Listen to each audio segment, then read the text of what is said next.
All right, we are here live. This is FirstPitchFunding.com. And what we're doing today is we're highlighting the programmers that are bringing what we consider to be one of the top mods, the best mod of 2014, which is called HypRealms. And that's HypRealms,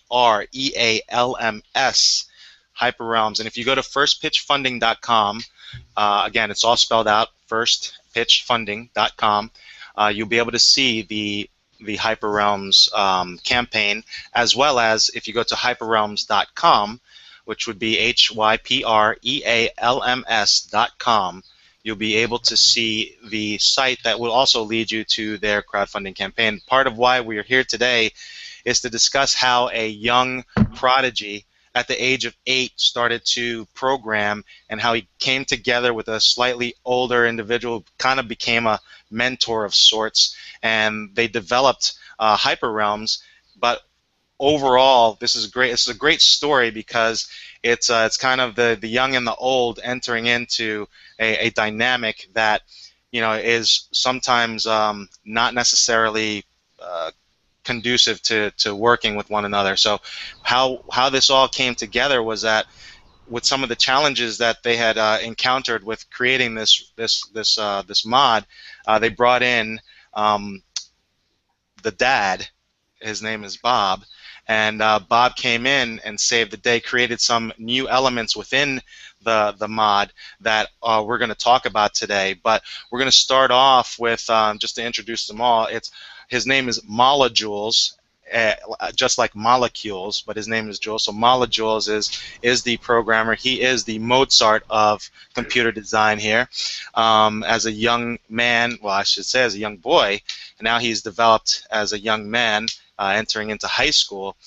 He was able to come up with HypRealms with the assistance and, you know, throwing ideas back and forth with young Andrew. And Andrew is a college student, computer science, who is now, you know, very much instrumental in the development and the moving forward of HypRealms. And of course, we have what all of us older folks would call the graybeard, Bob, who has a tremendous has no beard, but a tremendous repertoire of information, and we're gonna have fun here today. Okay, so this is the whole point. The whole point is that we have fun and that we talk about something that is going to make everyone's gaming experience even more awesome. So I'm gonna start off though with Molecules. Molecules, how you doing, bud? Hey, good. Good. I'm glad to see you here today. Congratulations again on graduating and now entering into the world of high school. You're going to do well. Just continue to program and don't worry about all these other things here. The girls will come and all that other madness. So be easy. Continue to play soccer and keep it moving. We're just having a little editorial here for all the other young folks too. Just stay focused, people. All right. But Jules, I want to ask you, Jules, excuse me. How did your HypRealms journey begin? It began when I was 8 years old, when I started getting introduced to a game called Spore.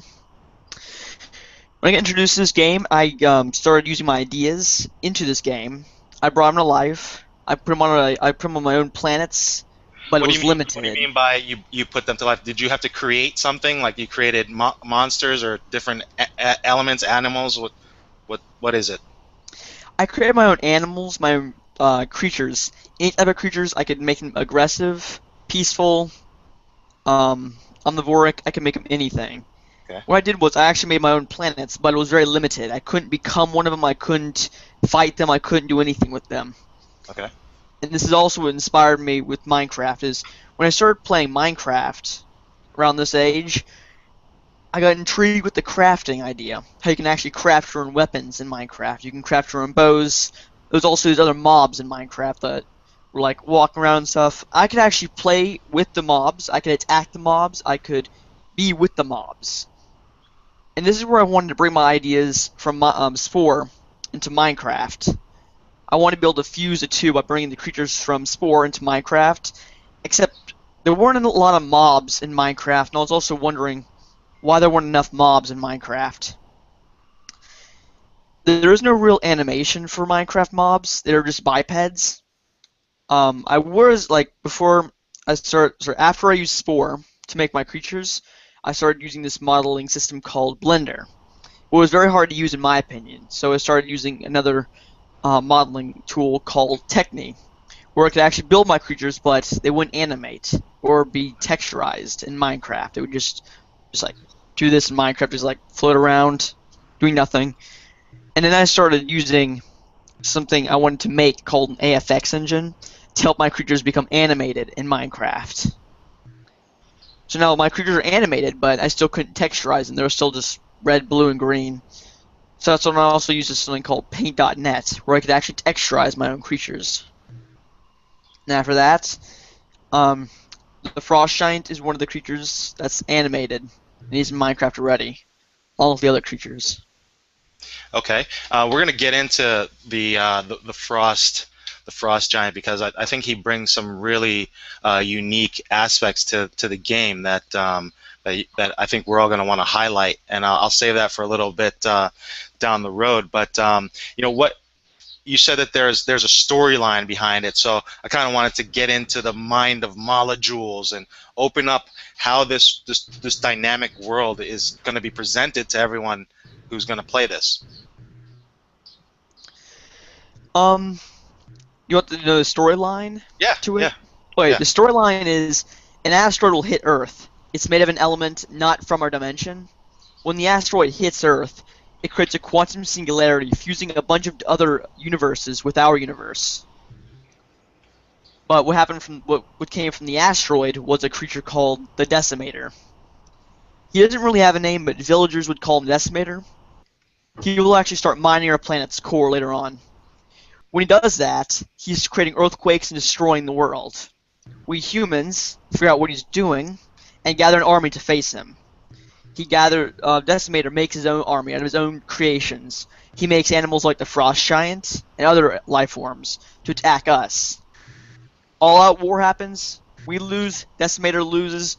Decimator will go on to a nearby asteroid that's orbiting around Earth, while his minions are on Earth, mining the same time to the planet's core. Wow, that is deep. I'm sorry. A quantum singularity? Come on, man. This kid is like, he's like 38. So that's incredible.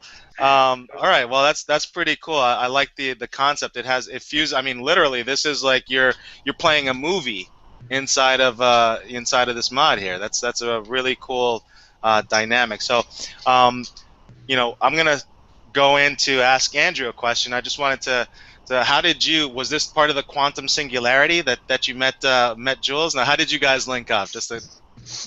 Actually, yes. Well, when Jules came to Earth a few years ago, he loves me. He loves me. No, actually, Jules and I met through my uncle. Is a good friend of Bob. It was the old guy over there. So that's actually how we met. Is just through mutual acquaintances, through family. Oh, that's great. That's great. So, you know, what part do you play in the design team? Well, I'm a little bit older than Jules, but he's the smarter of the two of us. My main job was like brainstorming, coming up with ideas, a little bit of just drawing and designing. I'm a CIS major actually, not CS. But yeah, I do have a strong programming background, mostly with mathematics. So, but for example, you, I know, through our conversations, you've mentioned that, this isn't like your first go-around, right? You haven't been around the block one time. You've been playing some games before. Like, explain some of that. So explain some of your background on that. So, yeah, back in high school, I was pretty much the major gamer. That was my clique. It was one, every day we were just talking about one video game or the other. I used to play RuneScape back in the day. That one was much harder to mod because it was a lot more complex. The thing I like about Minecraft is it's a lot simpler. just coding wise. Okay. That's what makes it able to be modded. It doesn't take quite as much programming knowledge. Okay. Yeah, but yeah, my main accomplishments are actually on the Xbox though. So actually, I have my games up there with my books. So. Okay. Now I'm going to go to Graybeard. Excuse me, Graybeard. No, Bob. I have a question for you. What advice do you have for someone who's just started programming? Because you have a son who's, come on, 8 years old, program, that's phenomenal. But how do you bring someone along who's now like thinking about doing something like this? I think it starts with the passion. At 8 years old, he wasn't quite programming. He was using the Spores editor and trying to use Blender and texture editors. And I thought that was a major achievement at a young age. So I encouraged it, made sure, I always believe, even in my workplace that, you've got to have the best tools that you can afford.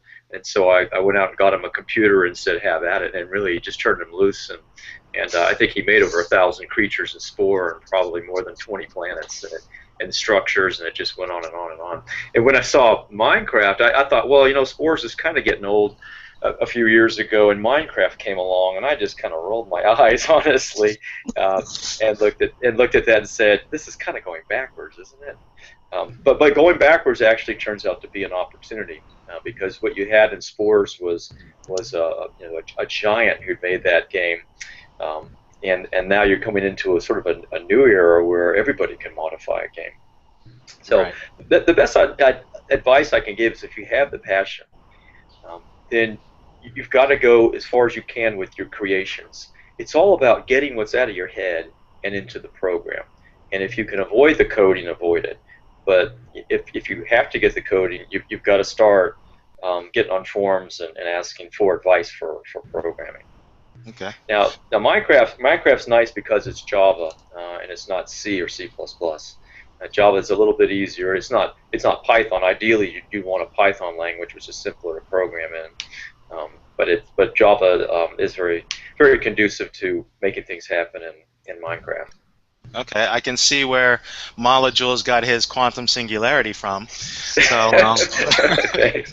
Remember, I'm a graybeard. I'm an old industry veteran.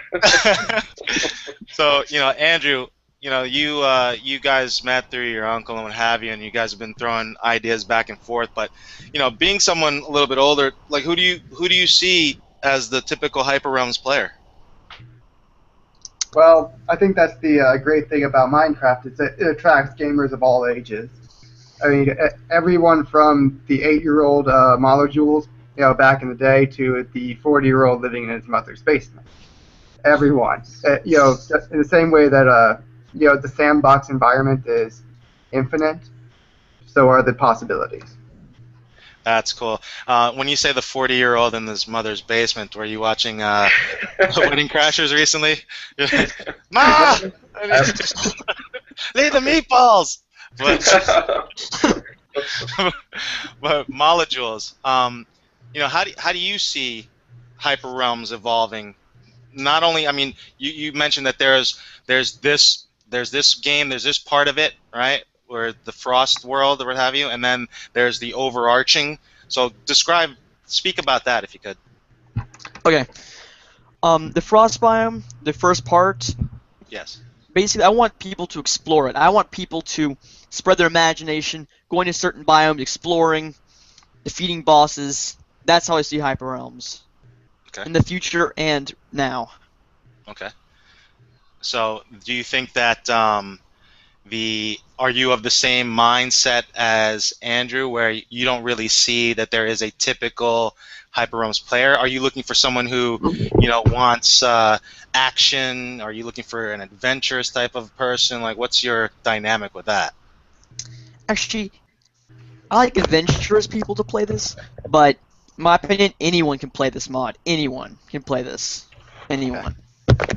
Cool. What do you feel are the highlights of this mod? Highlights. Right now, the bosses and the biomes. The biomes are vast. You can explore them. There's new structures to explore. The the boss has new strategies, there's actually strategy to face him. You don't just go up there and hit him, and he doesn't just like walk up to you like a biped and just keeps attacking you. Okay, that's actually wanted to, because I know that there were some challenges that you had to overcome in the whole programming element of it all. And when did you feel that, Andrew? When did you feel that you had to bring Bob in? Like, what were some of the things that kind of made you feel like, oh, we need Graybeard? Well, Pick up the gray phone. well, when we started doing work on the moment in time, that's our like save feature where you can save your structures and you can recall them, or you can. Well, what we want to do is we want everyone to be able to transfer and give it to their friends as well. Okay. But when we were going in and setting up just the capture structure, the capture and transfer, the problem we were running into was in the transfer of the libraries. The libraries are enormous. We would not be able to transfer them easily, so that would give us a lot of problems. But we came up, and there were also we needed to be able to transfer the libraries, because if we didn't, like, the structure itself would come out correctly. However, like the individual blocks would not be correct. Like when we wanted it, if you wanted it to be a frozen dirt, block it, and it may come out as just sand, or it may come out blank. And that's because if you didn't transfer the libraries, that would happen. We had to get Bob in to write a special method for that. But it's funny, you're speaking about the moment in time, and oftentimes what I appreciate about this mod is the fact that usually when you're doing something, you identify a need and then you attack it, right? And then that's basically all that you're going after. But you guys almost kind of ran into this in a way, and isn't the world like chiming or clamoring for that type of feature, like this whole save element? Absolutely, yes. And this is one of the places I would like to see. This is one of the aspects of our game that I would like to see put into future Minecraft updates. Okay. Now let me ask you this: Is it because I think there was some. I was trolling the forums a bit, and there's some type of method, but it seems to be like you have to know computer science in order to get it done. You guys, I'm hoping, made it a little bit easier to save this moment in time. I'll ask Bob that question.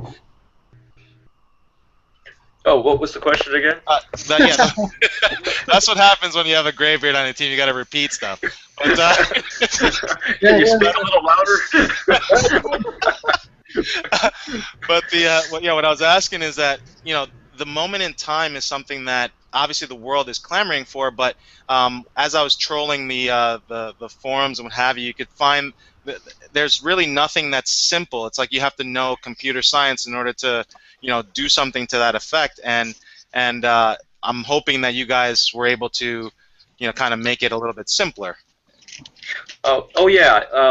Let me make a comment on that. Yeah, please. When Jules and Andrew approached me with the moment in time and how to save, there are other similar things that we found in forums and Minecraft update, but they looked overly complicated. And so when Andrew and Jules had approached me, I was surprised that they have this thing called a mitt wand, which is the moment in time wand, and you go around and you put these markers around the structure, and then you just simply right click and up comes a menu and you save the structure.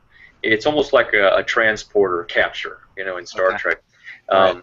And the hard part, though, the challenge part, that wasn't too difficult. The metaphors and everything and the structure and within the Minecraft environment was great with this wand.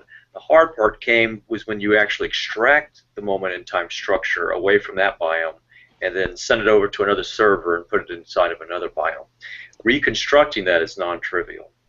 And that's primarily if you've made your own ores and they're not part of the core, and that other server does not have those other ores, that structure, and I think Andrew already said that, it's just going to come up as error.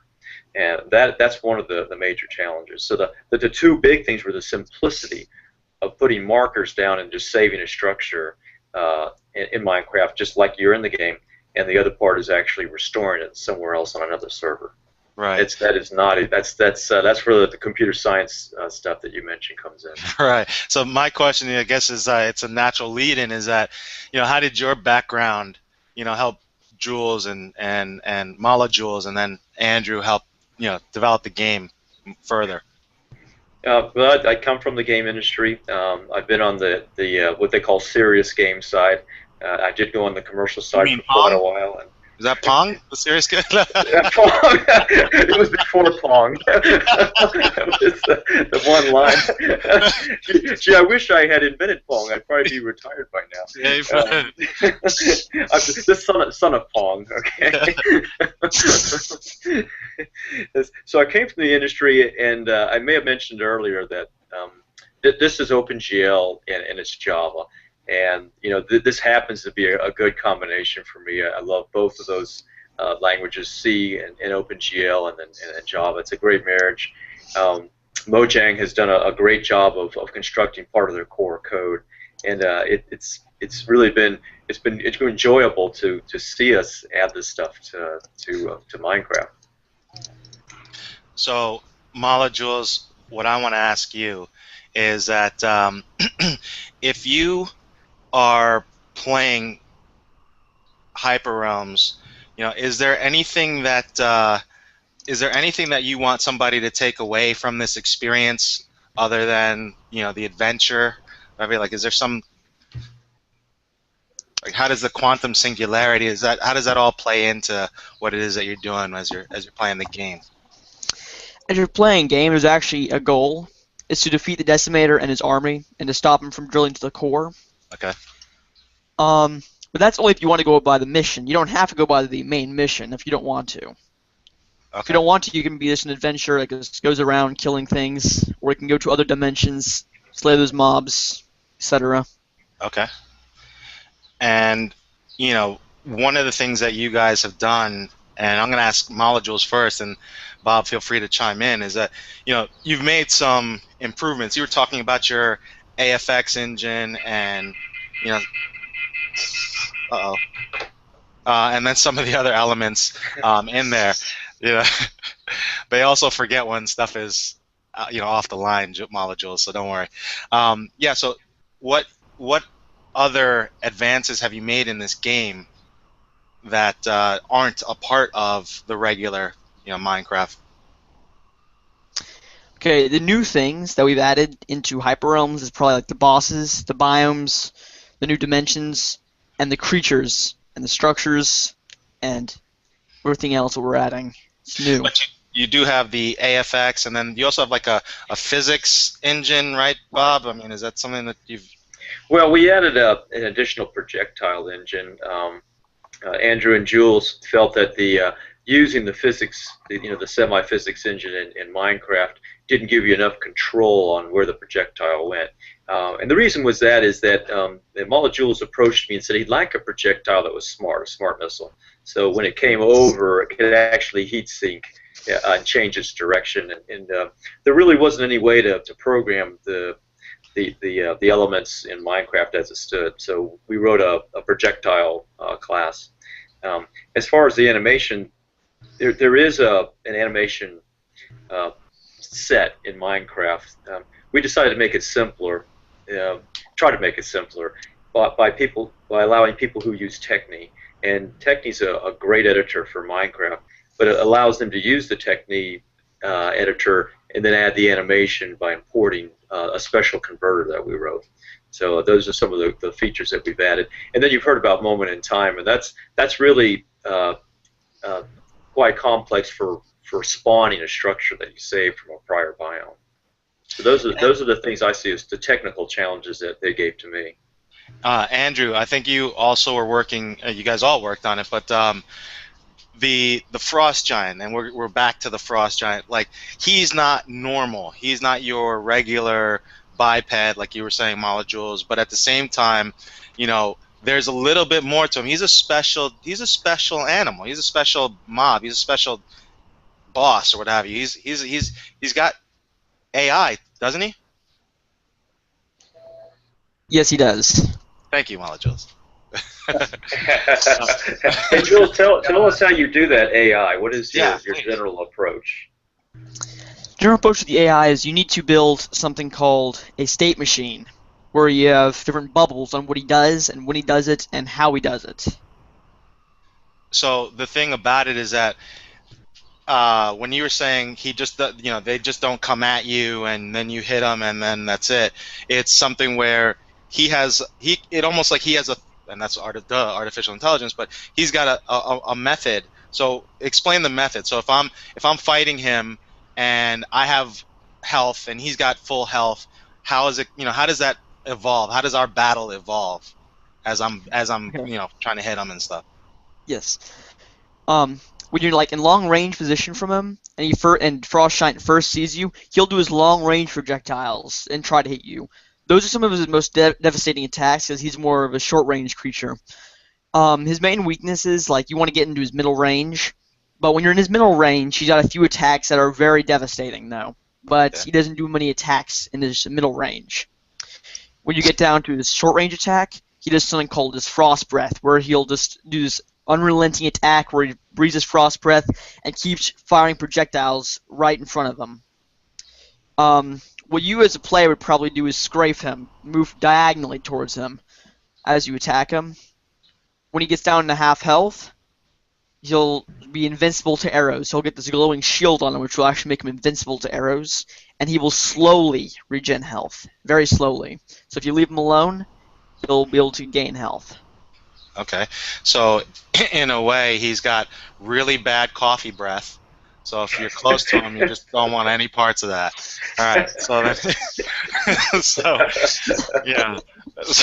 So the thing that we have here is that what is your just some of the little options here. I think there are 4 new biomes, there are 15 new ores, there are like 29 new weapons or something. Am I on target with those with that rundown? You're on target except for this first part. There's only 2 new biomes for this first Okay. part, and about the ores, there's a bit more than 15. Okay. Good.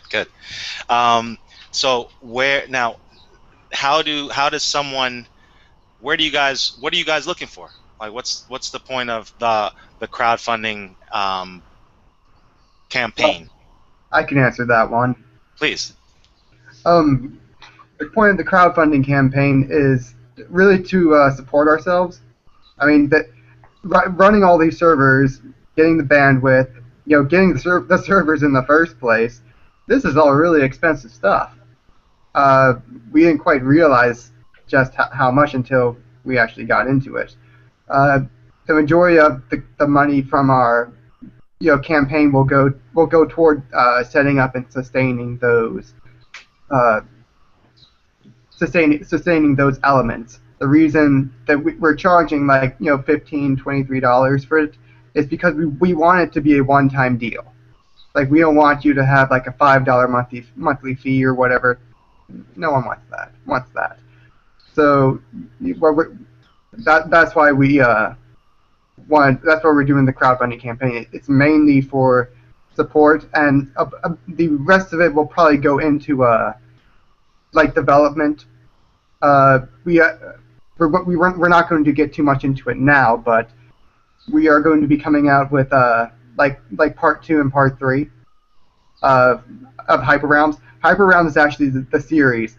The name of this particular mod is Frozen World. I'm pretty sure that's what we named it. Yes. This is like part 1 is where the decimator causes the like 7th grade ice age. So. Okay. Well, I think that Father Time, Mala Jules, and Andrew. You guys have done. I better change my call name now.